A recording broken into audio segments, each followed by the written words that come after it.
بني آدم 1000 مليون مبروك لسببين.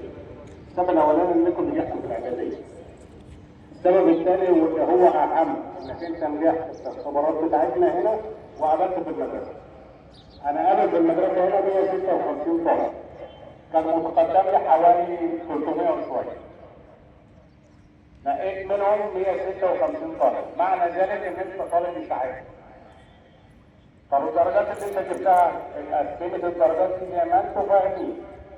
درجة الحاسب الآلي مع درجة المواد والأساتذة امتحانكم في المادة كله. وكان فيكم مستويات مميزة ومستويات مش مميزة أوي. بس كانوا كل الطلبة محترمة يعني. بالإضافة للمقاولة العلمية، الثلاثة أنا عمل منهم معادلة على الكمبيوتر طلعت لي درجة جديدة.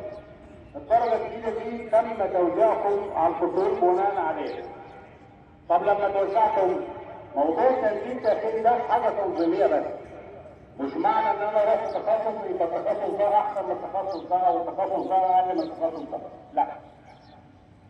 كل التخصصات اللي جوه في المدرسة هنا ممتازة.